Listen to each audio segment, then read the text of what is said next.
Muy buenos días, hermanos, que el Señor les bendiga.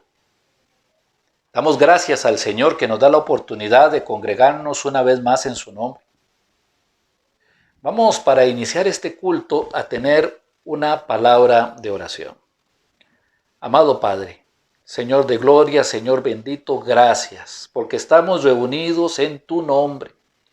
Venimos delante de ti como adoradores, hijos tuyos que te aman. Venimos delante de ti, Señor, con gozo en nuestro corazón, con agradecimiento, porque tú eres bueno y porque para siempre es tu misericordia.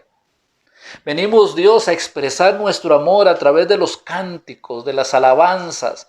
Venimos, Señor, a expresar nuestro amor a través de las ofrendas que podamos presentar. Venimos también con un corazón atento para que tu palabra nos bendiga, nos ilumine y nos llene. Gracias, Padre, por este culto, con la esperanza de que si hay alguien que no te conozca, hoy pueda ser día de salvación. Te lo pedimos en el nombre de tu Hijo Jesucristo. Amén y amén. Vamos a abrir nuestras Biblias en Apocalipsis capítulo 3. Apocalipsis capítulo 3. Y vamos a leer el mensaje a la iglesia de Filadelfia, que está del verso 7 al verso 13. Dice la palabra del Señor así. Escribe al ángel de la iglesia en Filadelfia. Esto dice el santo, el verdadero, el que tiene la llave de David, el que abre y ninguno cierra, y cierra y ninguno abre. Yo conozco tus obras.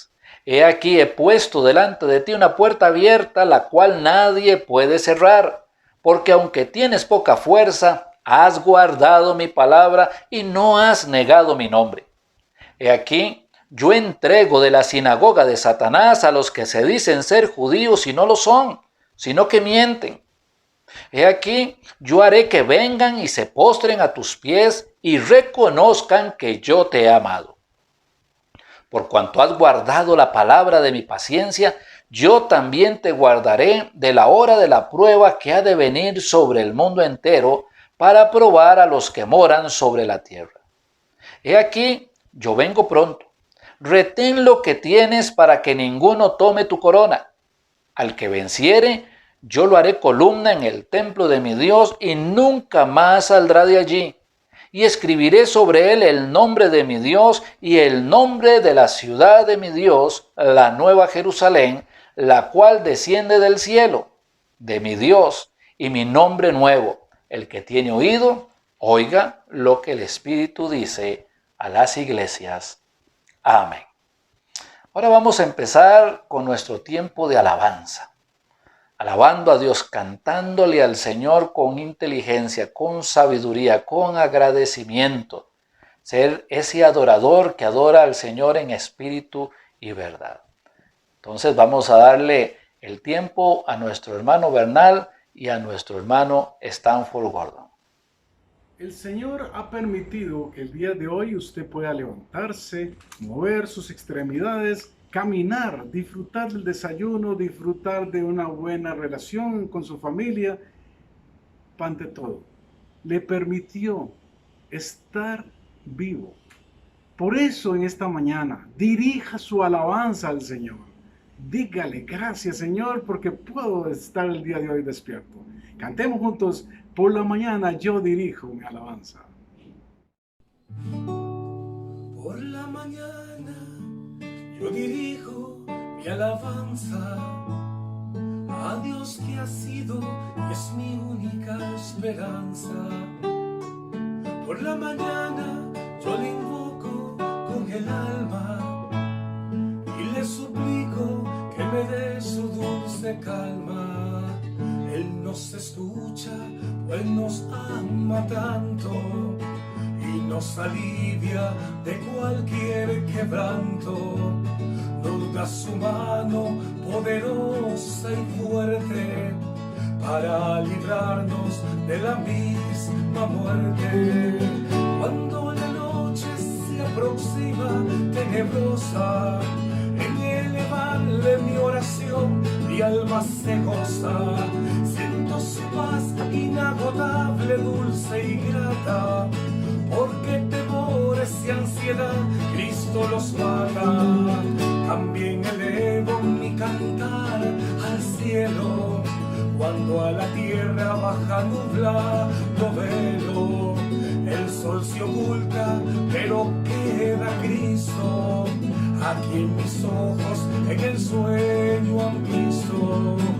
Veo la sangre de sus manos que han brotado, veo la sangre borboteando en su costado, una corona con espinas en su frente, la multitud escarneciéndole insolente. Pero qué dicha cuando al cielo sube, lleno de gloria y majestuosa nube. Allá en el cielo nos está esperando, mientras en tierra yo le sigo amando. Allá en el cielo nos está esperando, mientras en tierra yo le sigo amando.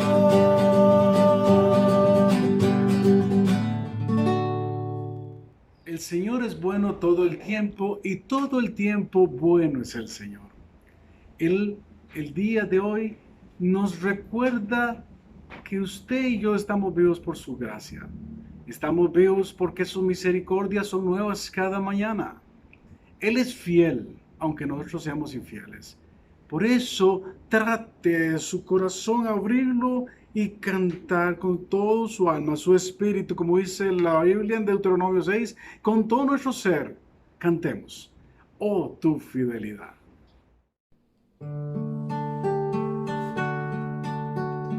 Oh Dios eterno, tu misericordia, ni una sombra de duda tendrá. Tu compasión y bondad nunca fallan, y por los siglos el mismo será. Oh, tu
llega el tiempo de la meditación de la palabra.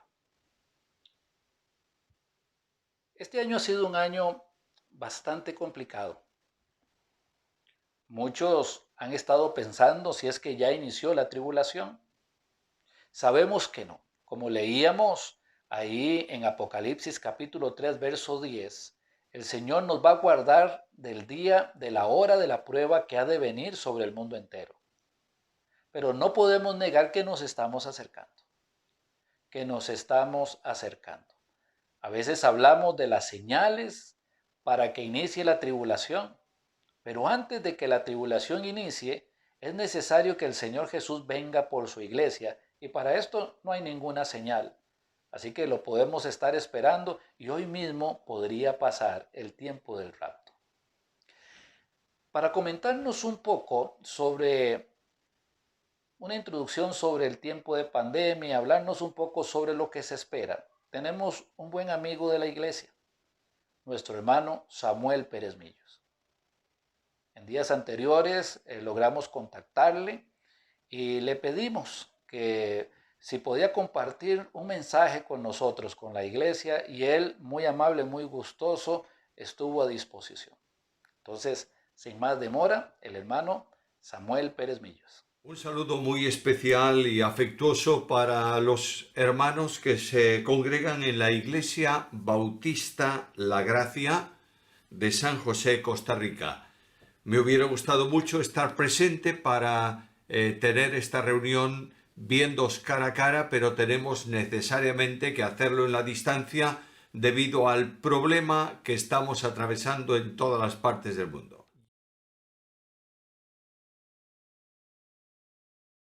Llamo vuestra atención a la profecía de Isaías, capítulo 46, y leemos ahí en los versículos, desde el versículo 8 hasta el versículo 11. Dice así la palabra del Señor por medio del profeta: Acordaos de esto y tened vergüenza, volved en vosotros prevaricadores, acordaos de las cosas pasadas desde los tiempos antiguos, porque yo soy Dios, y no hay otro Dios, y nada hay semejante a mí, que anuncio lo por venir desde el principio y desde la antigüedad lo que aún no era hecho, que digo, mi consejo permanecerá, y haré todo lo que quiero, que llamo desde el oriente al ave, y de tierra lejana al varón de mi consejo. Yo hablé, y lo haré venir, lo he pensado, también lo haré. Indudablemente la situación actual está generando un mundo conflictivo. Este virus que está afectando a la población mundial produce inquietud en la vida de las personas. Algunos están encerrados en su casa y salen estrictamente lo necesario, otros ni eso. Los mayores a veces ni se asoman a la ventana por miedo a contaminarse. La pandemia mundial por el COVID paró, detuvo, aminoró, lo que queráis utilizar, la mayor economía del planeta Tierra. Este mismo virus ha afectado de forma muy clara a la medicina y a la estructura médica más grande y más completa del planeta, desbordando en todo las fronteras nacionales. Algunos creyentes ven esto como el indicio del comienzo o de los momentos primeros de lo que se llama en la Biblia la tribulación. Algunos llaman la gran tribulación, en cuyo tiempo Dios va a juzgar al mundo por su pecado. Creo que no es posible considerarlo así, puesto que no se ha dado todavía la señal indicativa para el comienzo de ese tiempo, como veremos Dios mediante dentro de un momento. Ahora bien, la Iglesia no tiene señales que esperar para acontecimientos futuros, porque la Iglesia va a ser llamada por Cristo a su presencia en cualquier momento. El Señor no dijo, cuando esto se cumpla o aquello se cumpla, entonces preparaos porque voy a venir a buscar a los creyentes de esta dispensación. No dice nada, es más, el apóstol Pedro indica a los creyentes que esperemos en la gracia que se nos traerá cuando Jesucristo sea revelado. Sin embargo, a lo largo de todo el tiempo de la historia humana, Dios ha hablado y ha pronunciado su voz potentemente para que los hombres sepan que el Dios de la historia está funcionando. Cuando el pecado avanzó en el mundo y los hombres se rebelaron de forma directa contra Dios, Dios habló por medio del diluvio. Pasa el tiempo, su pueblo se rebela contra él, adora a dioses ajenos, y Dios habla, llevando el pueblo en cautividad a Babilonia y permitiendo que los babilonios destruyan Jerusalén, arrasen la ciudad, derriben el templo. Sigue la historia de la humanidad. Y a lo largo de la historia Dios ha hablado muchas veces en estos siglos pasados por medio de advertencias solemnes, enfermedades, crisis, tremendas guerras mundiales. Y Dios está diciendo, yo estoy aquí. No hay duda ninguna que en el momento actual el mundo se ha rebelado abiertamente contra Dios, quiere establecer su sistema propio, quiere olvidarse de Dios, inculca esto a los niños en los colegios, a los jóvenes en las universidades, y Dios acaba de hablar nuevamente por medio de esto que llamamos pandemia mundial. Dios está hablando hoy y está diciendo al hombre, yo soy Dios. Tres cosas quiero ver en este versículo que he seleccionado de la profecía, estos versículos de la profecía. En primer lugar, quiero hablaros algo acerca de la historia desde la soberanía de Dios. En segundo lugar, quiero recordaros los últimos tiempos del sistema histórico de esta humanidad. Y finalmente, quiero llamar vuestra atención a una reflexión breve acerca del Dios de la historia. Primeramente, pues, la historia desde la soberanía de Dios. Mirad el versículo 9. Dios llama a los hombres, a su pueblo también, por supuesto, y dice, acordaos de las cosas pasadas desde los tiempos antiguos, porque yo soy Dios, y no hay otro Dios, y nada hay semejante a mí. Dios llama a un recuerdo, recuerda acciones del pasado, y cada una de las acciones que recordemos de la historia de la humanidad, de contrastes, de manifestaciones, de conflictos, de problemas, está diciéndonos, yo soy el soberano Dios. Dios determina y establece el seguimiento de la historia conforme a su propósito. Dios comunica esa decisión suya al mundo por medio de los profetas, y la historia no es más que profecía cumplida. Y la profecía no es otra cosa que historia por cumplir. No es que las cosas profetizadas se cumplan porque fueron profetizadas para dar evidencia a la profecía, sino que Dios advirtió por la profecía que iban a ocurrir los acontecimientos que se producen. Dios dice que Él anuncia lo que va a venir. Versículo 10. Primera parte de ese versículo. Anuncio lo por venir desde el principio y desde la antigüedad lo que aún no era hecho. Dios anuncia. Y Dios nos manda recordar. Y podemos recordar la historia de la humanidad comenzando en la creación. Dios creó al mundo. ¿Por qué? Porque es soberano. Dios creó al hombre. ¿Por qué? Porque es soberano. Y Dios colocó al hombre para que gobernase en su nombre la tierra, una parcela de su creación. Y Dios va trazando desde ahí en adelante la historia conforme a su propósito, a pesar de la rebeldía del hombre. Desde el principio el hombre se rebela contra Dios. No hubo un instante en la historia de la humanidad que no se manifestara el corazón rebelde del hombre, tratando de eliminar o de sacar a Dios de su entorno. Pero esto todo obedece también a un programa diabólico que se opone al programa divino. Recuerda que cuando Dios crea al hombre, lo coloca en la tierra y lo sitúa como virrey de la creación. Dios le manda en su autoridad al hombre que gobierne la tierra, que sojuzgue la tierra, que se enseñoree de la tierra. y el hombre debiera funcionar de esa manera conforme a la voluntad de Dios en una correcta relación con Él. Pero de pronto Satanás irrumpe en la historia de la humanidad y por medio de la tentación produce la caída del hombre y la entrada del pecado en el mundo. Pero esto no es lo único que ocurre, sino que el hombre que tiene en su mano el cetro de autoridad para gobernar la tierra que Dios le dio, lo entrega por derrota a Satanás. Y cuando el diablo tienta a Jesús, Lucas capítulo 4, versículo 6, le dice, mira, los reinos del mundo son míos porque a mí me fueron entregados, no dados.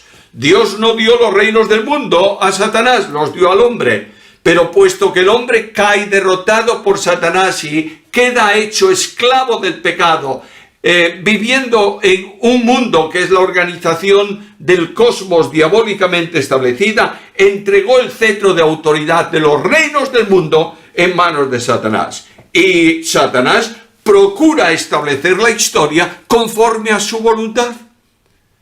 Y levanta a los hombres en conflicto permanente contra Dios. Y consigue muchas veces que la humanidad venga a una situación límite en la cual Dios interviene. Ahora, el Dios de la Biblia dice que la historia no va a ser realizada como Satanás quiere, porque el programa de Dios es totalmente distinto al de Satanás.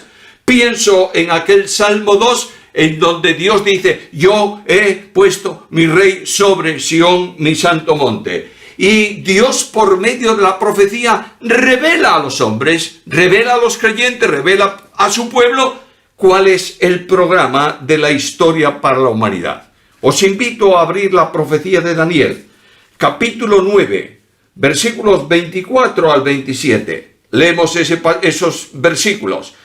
70 semanas están determinadas sobre tu pueblo y sobre tu santa ciudad para terminar la prevaricación y poner fin al pecado y expiar la iniquidad, para traer la justicia perdurable y sellar la visión y la profecía y ungir al santo de los santos. Sabe pues, y entiende, que desde la salida de la orden para restaurar y edificar Jerusalén hasta el Mesías príncipe, habrá 7 semanas y 62 semanas.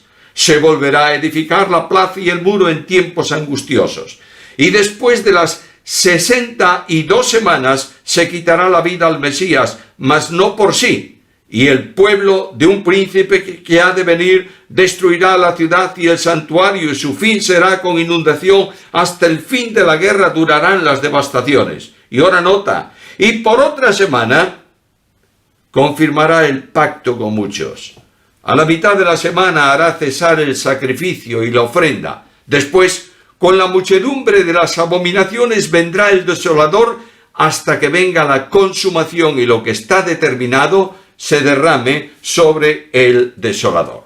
Un tiempo profetizado que señala el transcurso de la historia humana desde los días de Daniel en adelante. Comienza eso, versículo 25, de esta manera: sabe y entiende que desde la salida de la orden para restaurar y edificar Jerusalén hasta el Mesías príncipe habrá 7 semanas y 62. 62 más 7, 69. Y anuncia un periodo de 70 semanas que, multiplicados por 7 años cada semana, da un resultado de 490 años.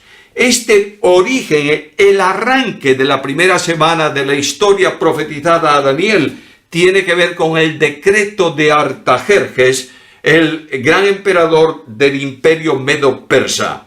Es el imperio que sigue al imperio babilónico. Y el término de las 69 semanas, versículo 26, después de las 62 semanas, más 7 anteriores, 69, se quitará la vida del Mesías, mas no por sí, y el pueblo de un príncipe que ha de venir destruirá la ciudad y el santuario. Luego, la última de las 69 semanas comienza o tiene lugar con la entrada del Mesías príncipe en la ciudad de Jerusalén. Todos sabéis cuál es la referencia bíblica al acontecimiento. Cristo entra cabalgando sobre un pollino en la ciudad de Jerusalén y las gentes proclaman con júbilo: Hosanna, bendito el que viene en el nombre del Señor, bendito el Hijo de David. Dios había establecido un cetro de reinado para el Mesías. Lo mencioné antes en el Salmo 2 y versículo 6. Yo he puesto mi rey sobre Sión, mi monte santo. Pero la historia de Cristo en cuanto a su primera venida no fue para reinar, sino para morir. Por eso hay un paréntesis de una semana de las 70 que está, permitidme decirlo de esta manera, descolgada en el tiempo y que tendrá su cumplimiento.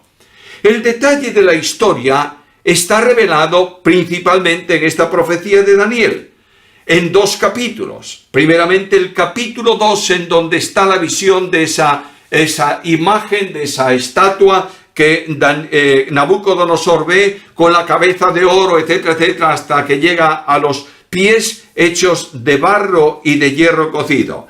Y la misma revelación, de otra manera, en forma de bestias, está establecida en el capítulo 7 de la misma profecía de Daniel.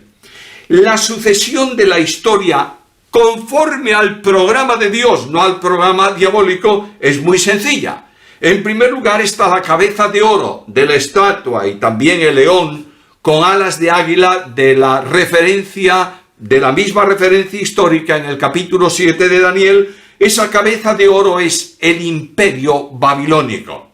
A esa cabeza de oro sigue en la imagen los pechos y los brazos de plata, capítulo 2 de Daniel, versículo 39, que corresponde al imperio medo-persa. Si vais al capítulo 7 encontráis una bestia que es como un oso que tiene un costado alzado. Y eso quiere decir la distinción de mayor extensión de medos y de persas. No son exactamente iguales los dos reinos, pero los dos están unidos en un mismo imperio, el imperio medo-persa. Sigue la trayectoria de la historia. Dios no detiene la historia en ese imperio, sino que va proyectándola hasta el momento del reinado de su hijo, y al imperio medo-persa le sucede el imperio greco-macedónico, que ahí en la estatua de Nabucodonosor, capítulo 2 de Daniel, versículo 39, habla de los muslos de bronce,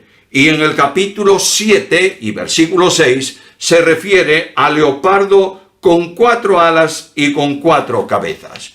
Ahora, todos estos imperios pasan. Lo sorprendente es que en un trazado bastante reducido de tiempo se sucede la historia conforme al programa de Dios. Dios dijo 69 semanas hasta el Mesías, y los imperios van sucediéndose en la historia y desapareciendo de la historia.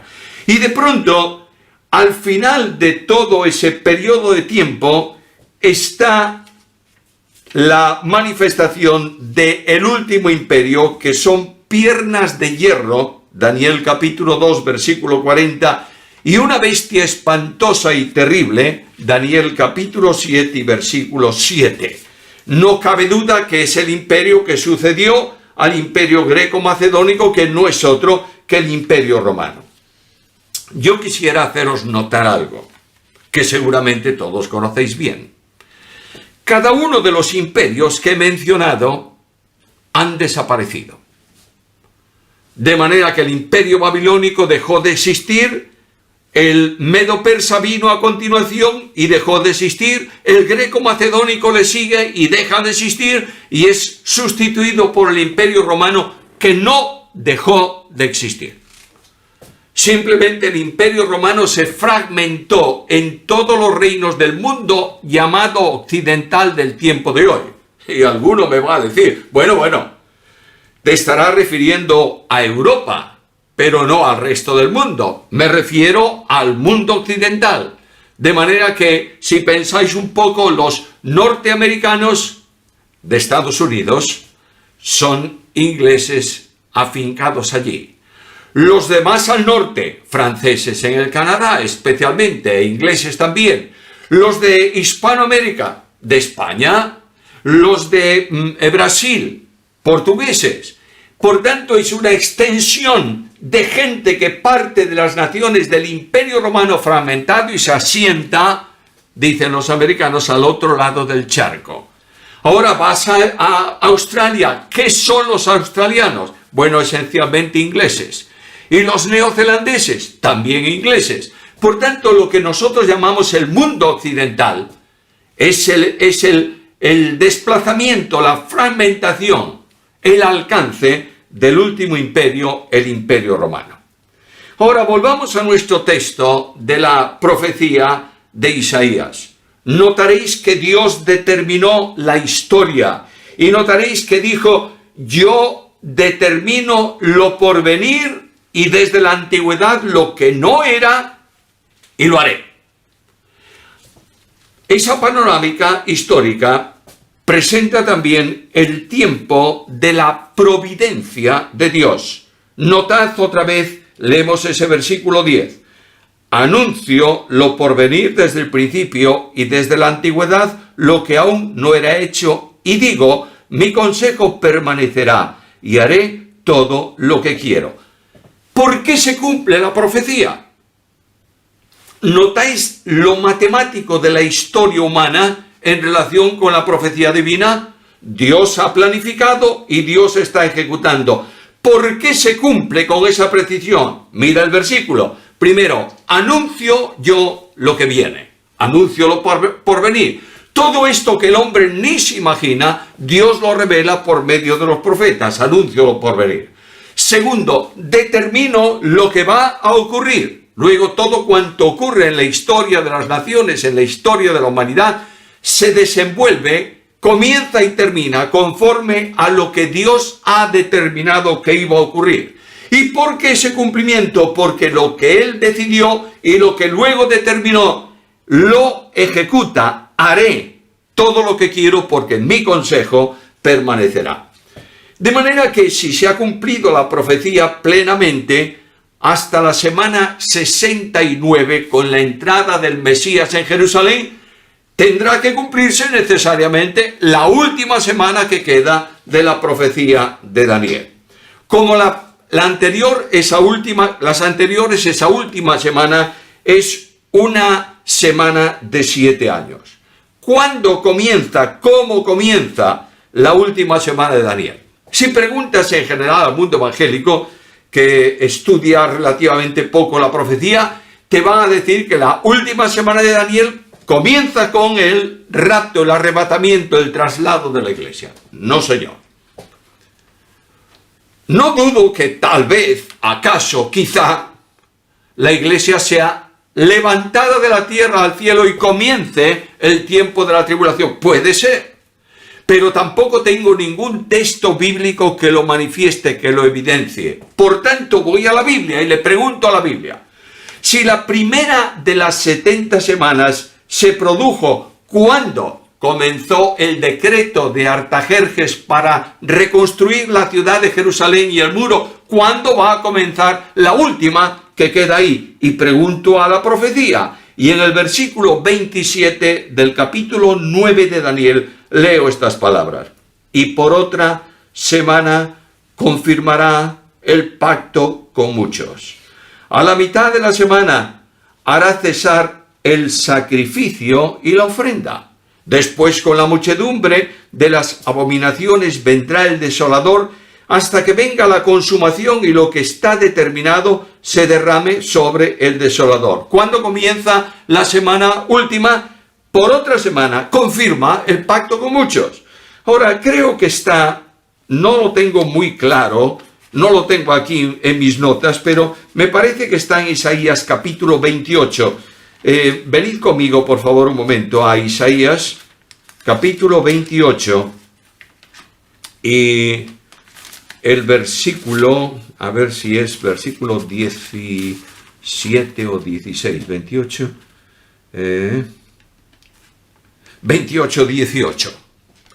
Será anulado vuestro pacto con la muerte y vuestro convenio con el Seol no será firme. Cuando pase el turbión del azote, seréis pisoteados. De manera que la misma profecía de Isaías anuncia un pacto de Israel apóstata, del Israel no creyente, con una persona, y durante ese tiempo tendrán problemas muy serios porque el pacto ha sido hecho con el Seol, es decir, con las huestes de maldad, con las fuerzas de maldad.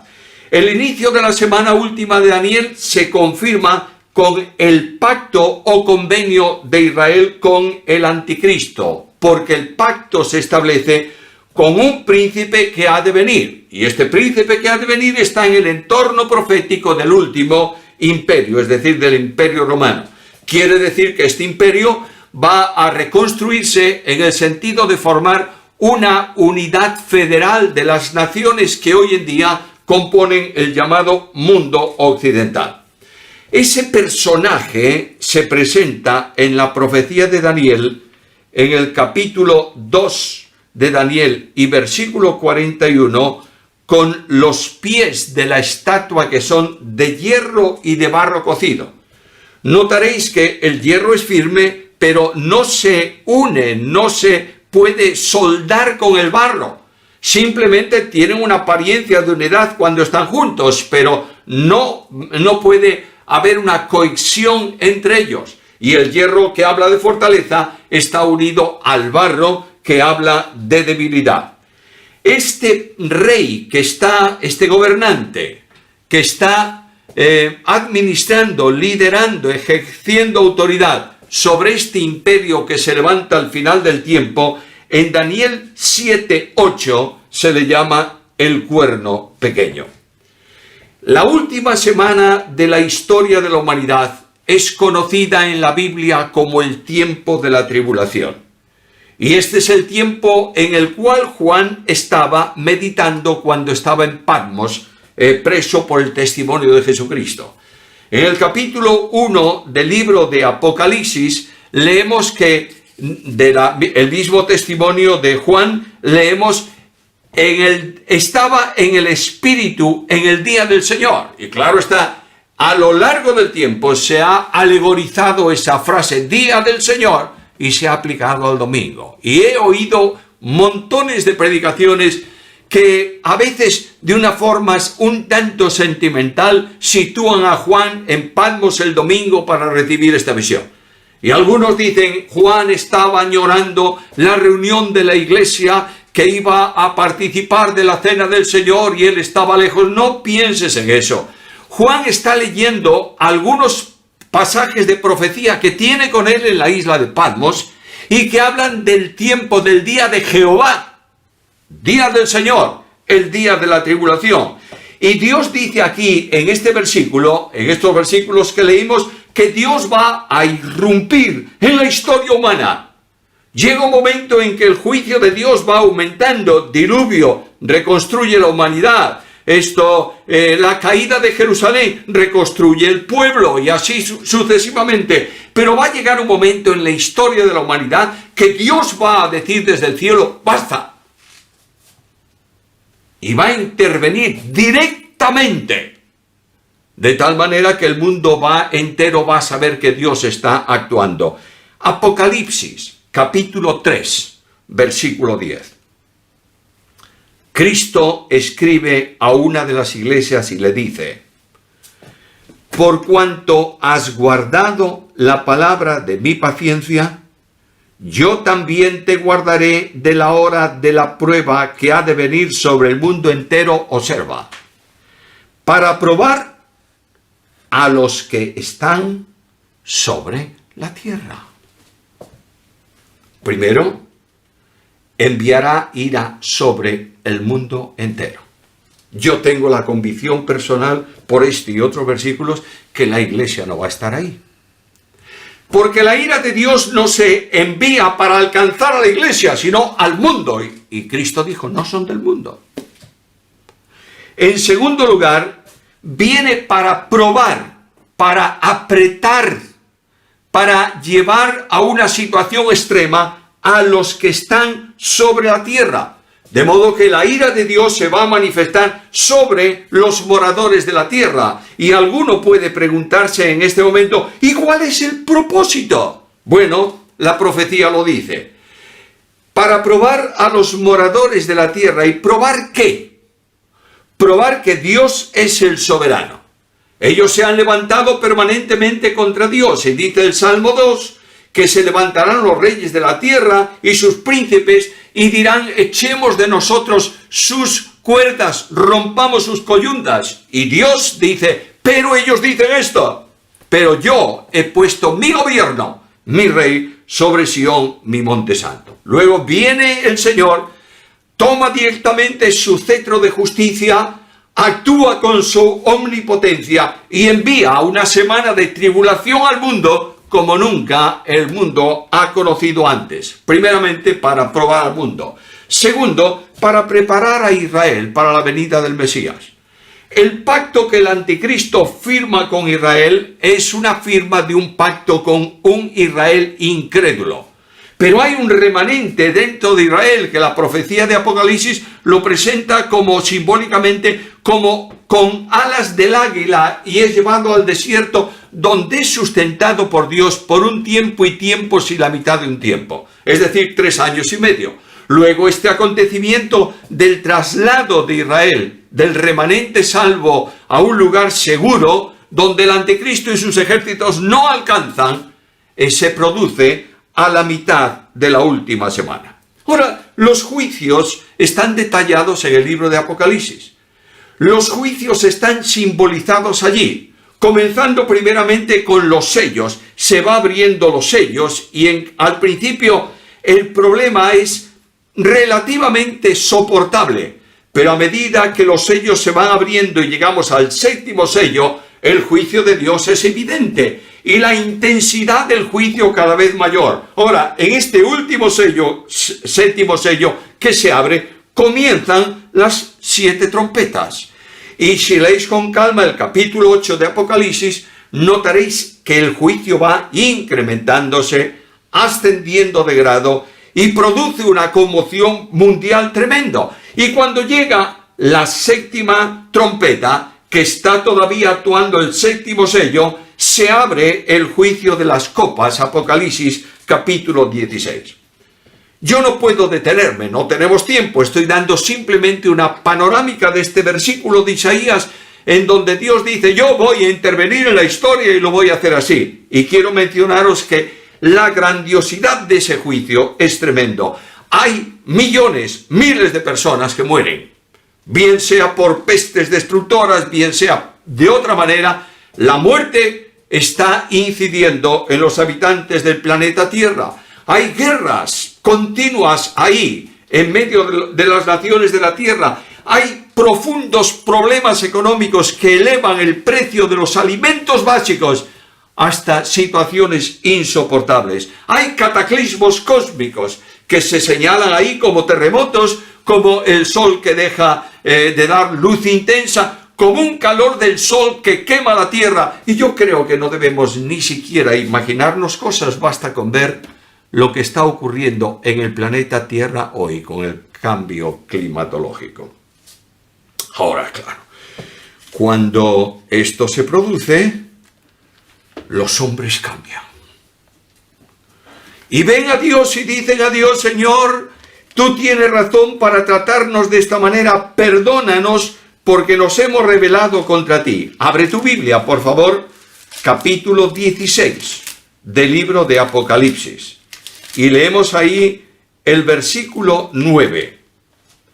El 4º ángel derramó su copa sobre el sol, al cual fue dado quemar a los hombres con fuego. Es decir, unas temperaturas altas, un calor insoportable en la tierra. Y los hombres se quemaron con gran calor. Y blasfemaron el nombre de Dios, que tiene poder sobre estas plagas, y no se arrepintieron para darle gloria. Cuando yo leo que debido a esta pandemia miles de personas volverán a Dios, simplemente me sonrío. No creo. Cuando el virus desaparezca, cuando la vacuna venga, cuando las medicinas curen o al menos mitiguen la enfermedad, el hombre dirá, hemos ganado. Y no pensarán para nada en Dios.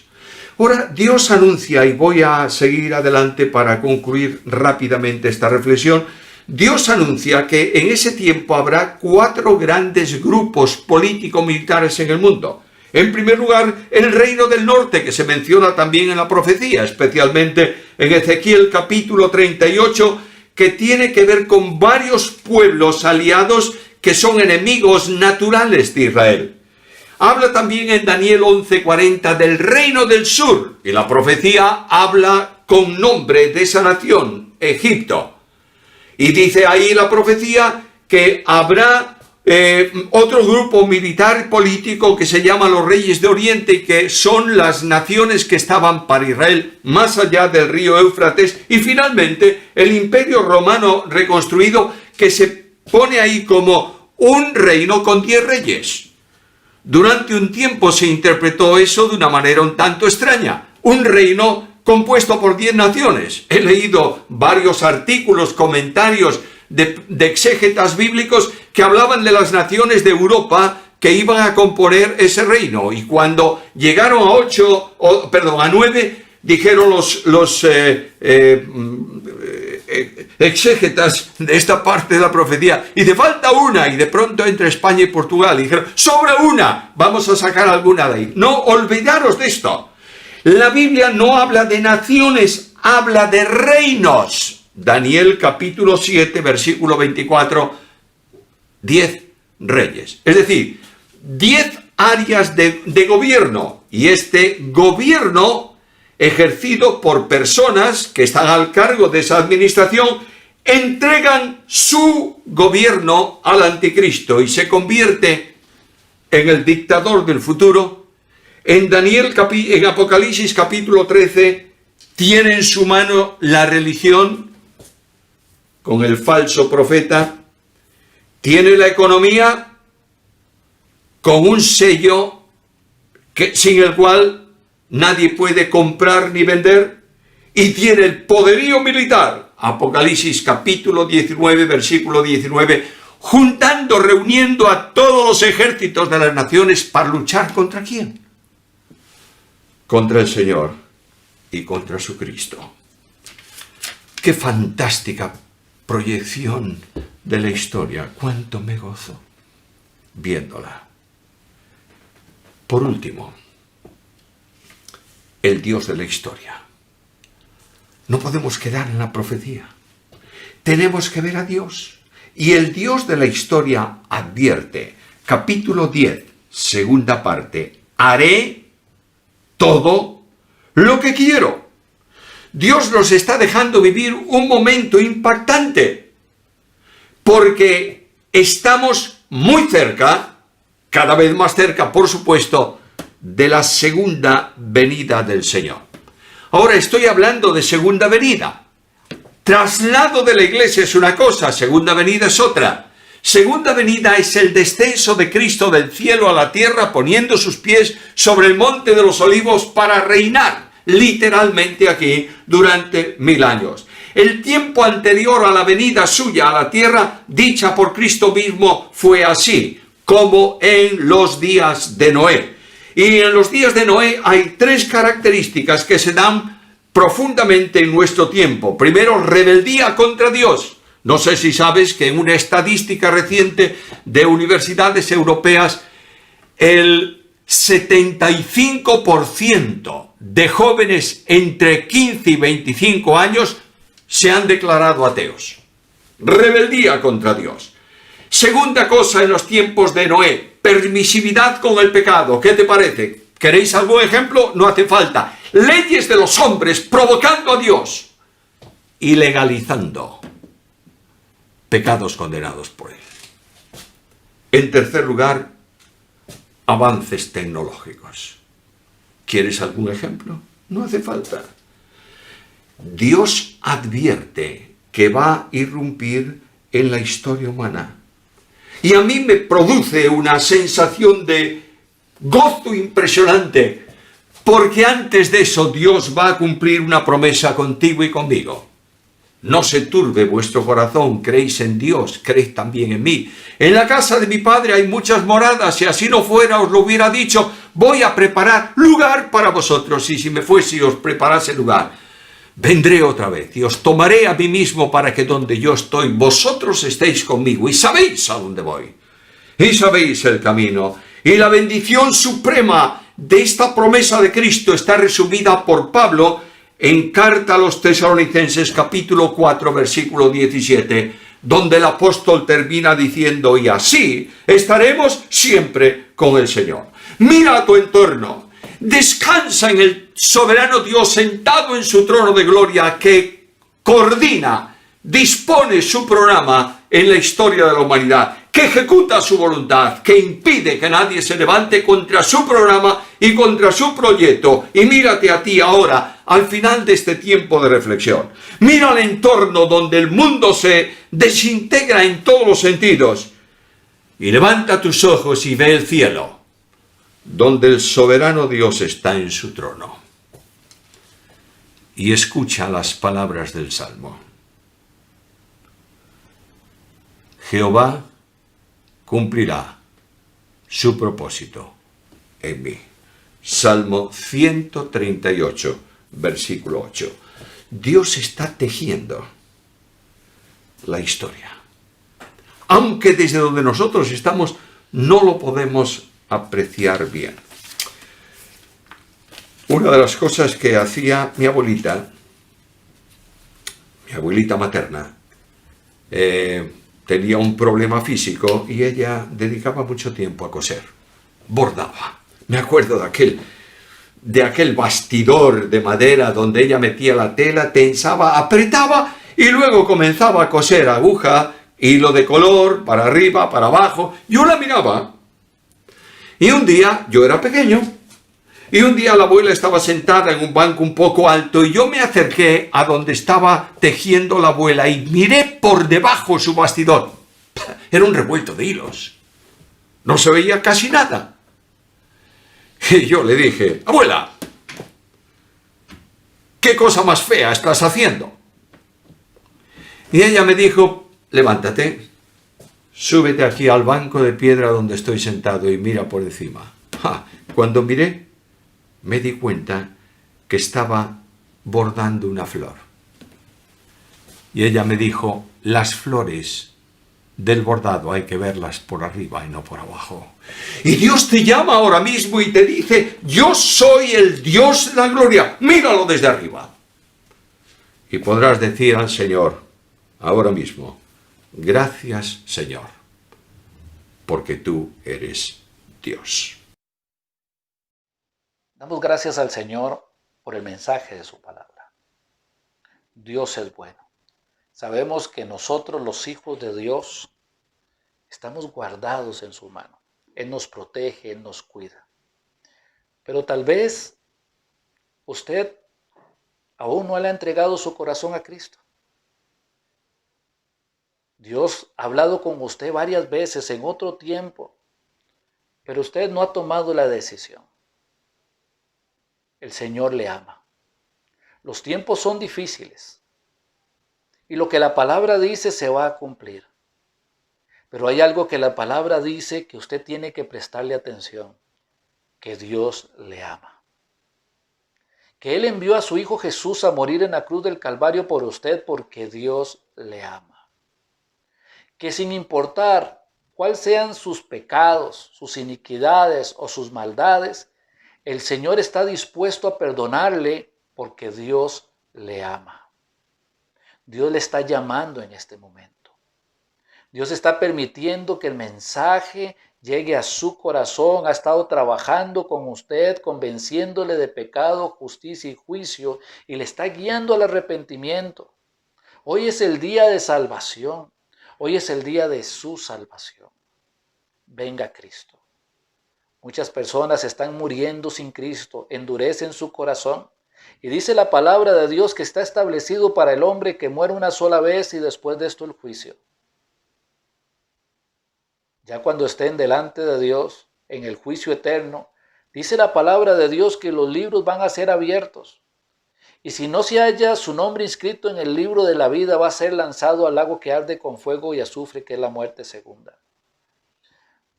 Por eso, resolver su situación con Dios es importante ahora, en este tiempo. Dios le está dando la oportunidad. Venga, Dios le ama.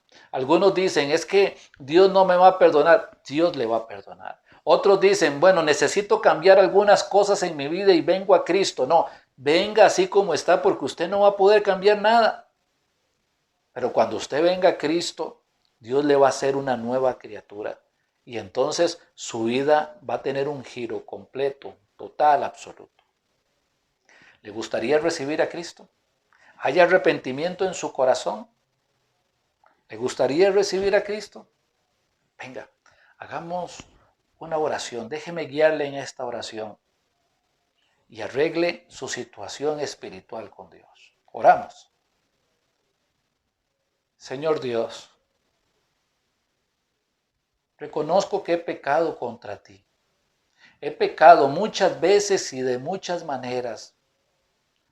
Y aquí estoy delante de ti, arrepentido, avergonzado. He aprendido que me amas. He aprendido que ese amor se manifestó cuando enviaste a tu Hijo Jesús a morir por mí en la cruz del Calvario, a tomar mi lugar, a morir mi muerte para que yo pueda tener vida eterna. Te doy gracias. Lávame con la sangre de tu Hijo Jesús. Y en este momento recibo a tu Hijo Jesucristo para que sea mi Salvador y el Señor de mi vida. Gracias en Cristo Jesús, Padre eterno. Amén y amén. ¿Le entregó su corazón a Cristo? Gloria a Dios. Gloria a Dios. Hay gozo en el cielo en este momento por usted. Pero ahora el Señor quiere enseñarle cuál es su buena voluntad agradable y perfecta para su vida. Y ahí entramos nosotros a ofrecerle la ayuda, con la palabra de Dios mostrarle qué es lo que Dios quiere para usted. Por favor, comuníquese con nosotros. Hermanos, gracias al Señor por este tiempo. Gracias al Señor por esta bendición que nos ha dado. Vamos a concluir con una alabanza. Y en verdad, si el Señor le habló a su corazón, escuche lo que le dijo. Escuche lo que le dijo. Dios tiene un plan perfecto para cada uno de nosotros. Que el Señor les bendiga.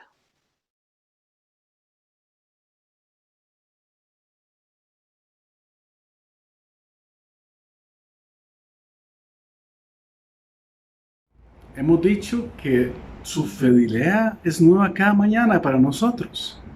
Por eso es que confiamos en Él, por eso es que celebramos, por eso es que nos regocijamos.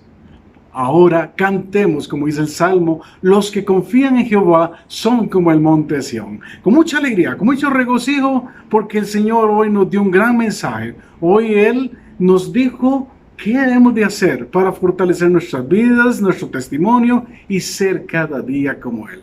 Los que confían en Jehová son como el monte de Sión. Los que confían en Jehová son como el monte de Sión, que no se mueve, sino que permanece para siempre. Como Jerusalén tiene montes alrededor de ella, así Jehová está de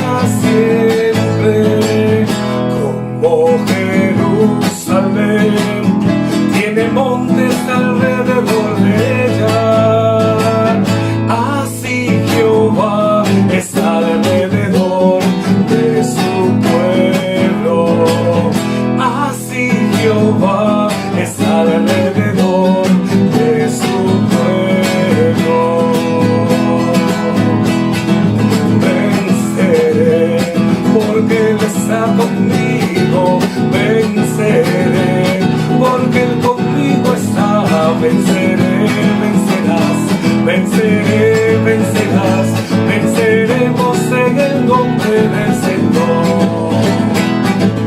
Cantaré, porque Él está conmigo, cantaré, porque Él conmigo está, cantaré, cantarás, cantaré, cantarás, cantaremos en el nombre del Señor.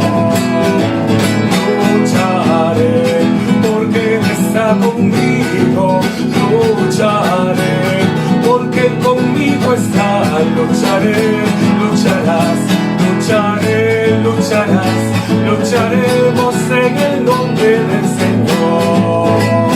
No hay Dios tan grande como tú, no lo hay, no lo hay, no hay Dios tan grande como tú, no lo hay, no lo hay, no hay Dios que pueda hacer las obras como las que haces tú. No hay Dios que pueda hacer las obras como las que haces tú. No es con espada ni con ejército, mas con su Santo Espíritu. No es con espada ni con ejército, mas con su Santo Espíritu. Estas familias se moverán, y estas familias se moverán, estas familias se moverán con su Santo Espíritu. Santo Espíritu llena mi vida, pues por Cristo yo quiero brillar. Santo Espíritu llena mi vida, pues dame las almas a salvar. Alabanzas, alabanzas, alabanzas, gloria a Cristo eres Rey. Alabanzas, alabanzas, alabanza, gloria al Rey. Hay un pueblo que vive muy feliz, y este pueblo es el pueblo de Dios. Hay un pueblo que vive muy feliz, y ese pueblo es el pueblo de Dios.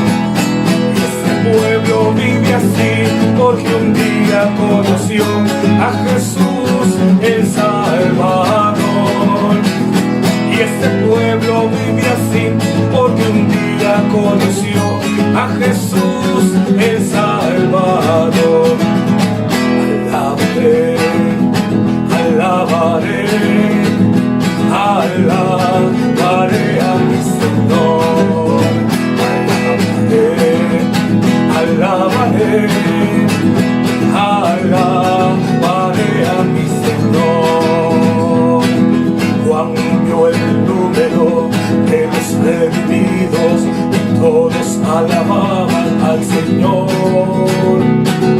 Unos cantaban mientras otros oraban, pero todos alababan al Señor. Alabaré, alabaré, alabaré a mi Señor. Alabaré, alabaré, alabaré a mi Señor. Señor, te alabo, Señor, te alabo, Señor, te alabo con todo mi ser. Señor, te alabo, Señor, te alabo, Señor, te alabo con todo mi ser. Esclavo fui, mas tú me libraste. Esclavo fui, mas tú me libraste. Esclavo fui, mas tú me libraste. Señor,